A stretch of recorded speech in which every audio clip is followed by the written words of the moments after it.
Assalamualaikum warahmatullahi wabarakatuh. Ya, apa khabar para pelajar semua? Hari ini kita nak teruskan pembelajaran kita dalam bab 2 iaitu ekosistem. 2.1 aliran tenaga dalam ekosistem.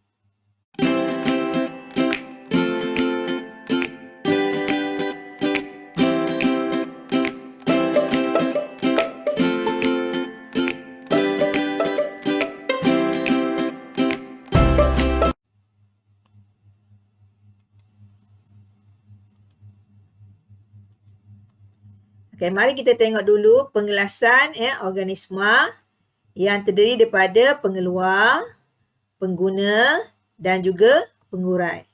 Okey, kita tengok satu persatu ya. Okey, pengeluar. Apa itu pengeluar? Organisma yang boleh membuat makanan sendiri.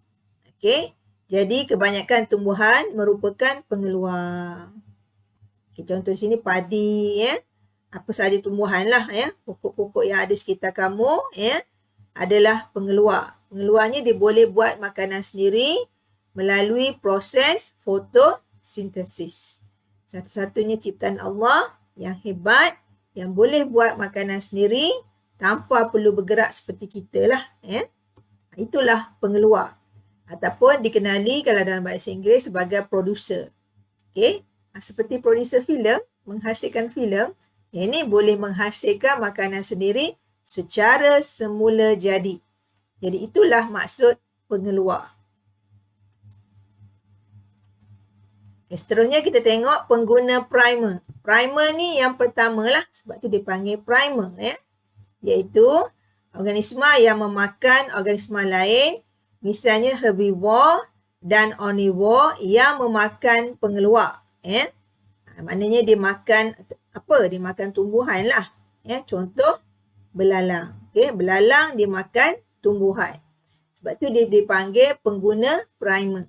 Ya, serangga ya, kebanyakannya ya ambil makanan daripada tumbuhan. Jadi sebab itu dipanggil pengguna pertama, primer ya. Okey, pengguna lagi ada yang kedua iaitu kita panggil pengguna sekunder. Sekunder ni second lah. Kalau tadi first ya, primer. Yang ni sekunder ni second, yang kedua. Organisma yang memakan organisma lain, contohnya haiwan omnivore dan carnivore yang makan pengguna primer. Okey, binatang ataupun organisma yang makan binatang kecil yang lain lah ya.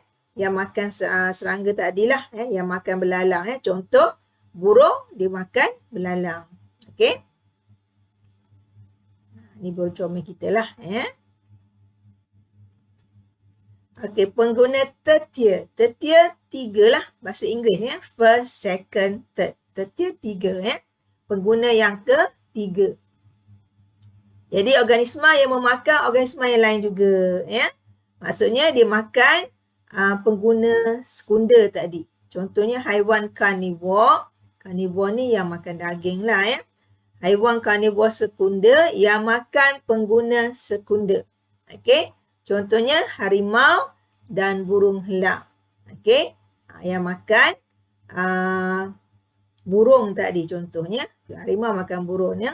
Begitu juga burung helang lah. Dia boleh makan binatang karnivor yang kecil pada dia lah ya. Seterusnya kita nak tengok ya pengelasan yang ketiga iaitu pengurai. Okay, apa dia pengurai ya? Nama dah pengurai ya.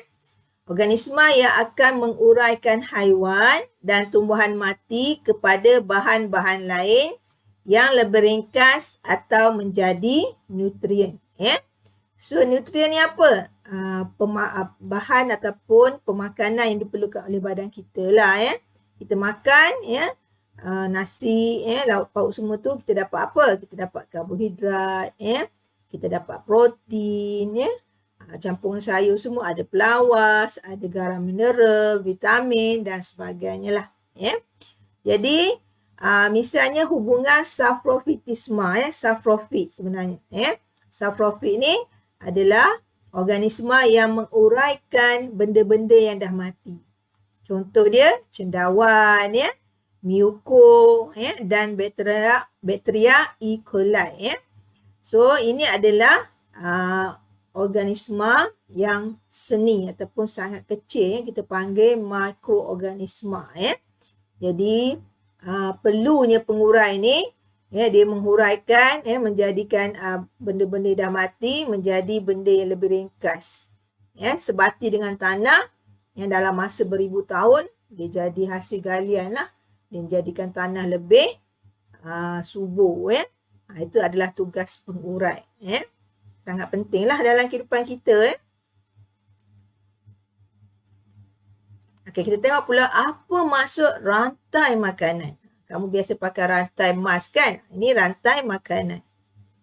Okey, menunjukkan hubungan pemakanan antara organisma dan pemindahan tenaga daripada pengeluar kepada pengguna. Okey, kita tengok contoh dia ya. Ini adalah rantai makanan ya. Okey, kita dah belajar tadi. Yang pertama ialah pengeluar tumbuhan ya. Dia boleh menghasilkan makanan sendiri, maka dia membesar, membentuk protein dia sendiri, membentuk daun, membentuk bunga ya, membentuk akar, batang dan sebagainya. Okey, contohnya rumput ya, dimakan oleh belalang. Okey, tumbuhan ni adalah pengeluar ya, dimakan oleh pengguna primer, pengguna pertama iaitu belalang ya. Dan seterusnya belalang dimakan oleh siapa? Dimakan oleh pengguna yang kedua iaitu katak. Kita panggil pengguna sekunder. Okey, katak dimakan pula oleh pengguna yang ketiga ya, iaitu ular ya. Dan ular boleh dimakan oleh burung helang ya. So sebenarnya ada banyak peringkat lah ya. Pengeluar bagi tumbuhan, pengguna primer, belalang, sekunder ya adalah katak ya, pengguna tertier adalah ular, dan burung helang ni kita panggil tertier jugalah ya. Jadi nampak ya, rantai makanan siapa dimakan oleh siapalah ya. Jadi inilah dipanggil rantai makanan.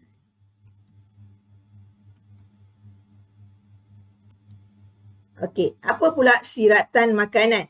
Iaitu gabungan beberapa rantai makanan membentuk siratan makanan. Kalau tadi kita tengok satu aliran saja. Ya, jadi kalau kita gabung beberapa rantai makanan tadi, maka dia jadi siratan lah. Ya, seperti contoh inilah. Okey, jadi nampak ada banyak anak panah ya.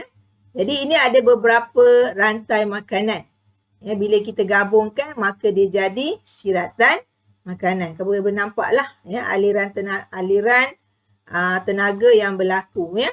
Contohnya tumbuhan dimakan oleh burung sebagai pengguna pertama primer, dan burung dimakan oleh ular. Okey, nampak? Anak panah menuju kepada organisma tersebut, maksudnya dia dimakan lah ya. Okey, itu rantai makanan yang pertama. Tengok pula yang kedua ya, belalang ya, makan tumbuhan.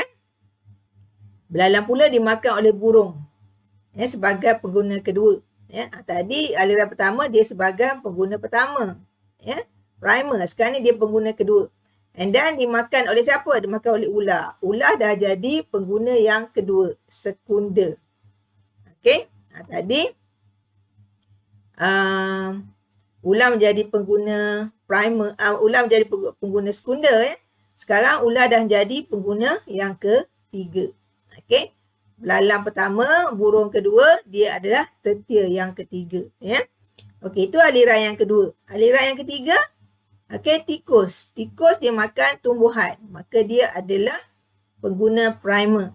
Dimakan oleh ular, ular jadi pengguna yang kedua, sekunder. Okey, kalau yang ni pula tumbuhan ya.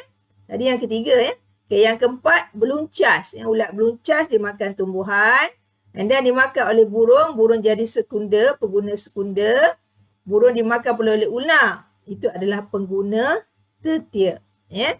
Kalau itu aliran yang keempat naik ke atas lah. Yang ni.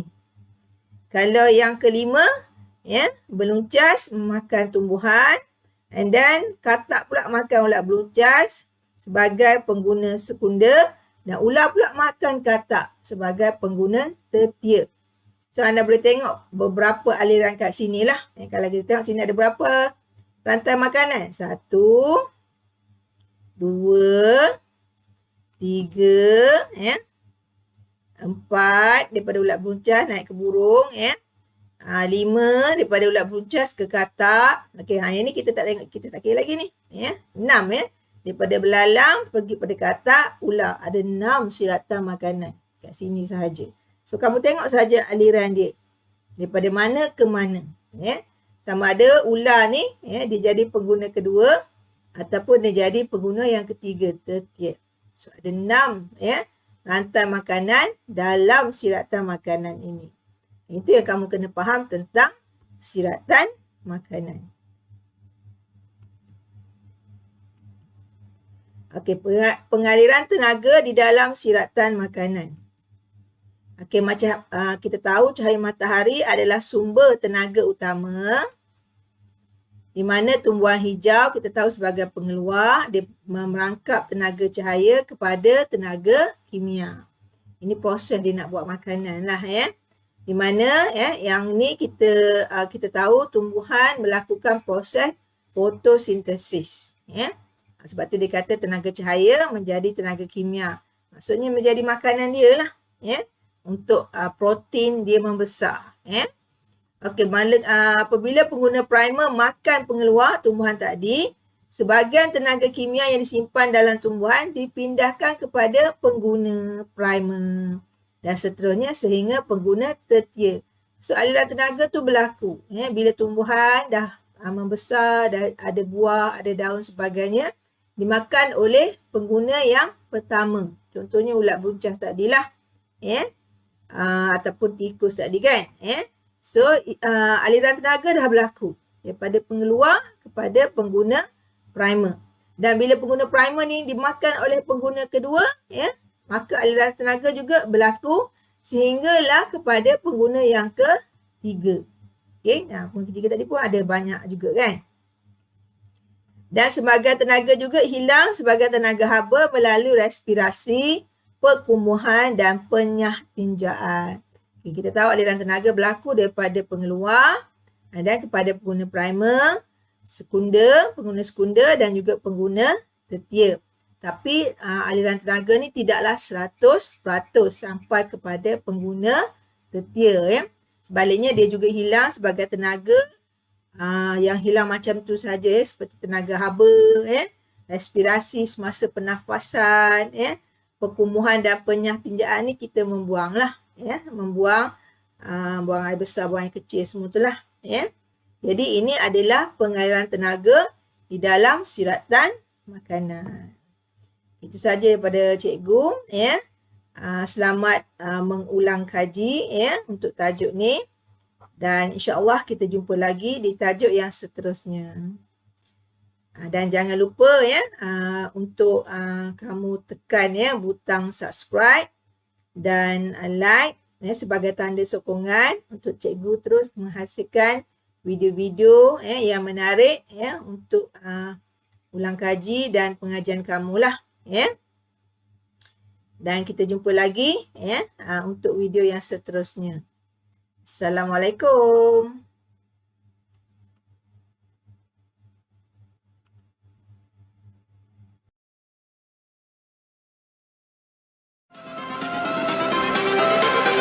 Everything changes.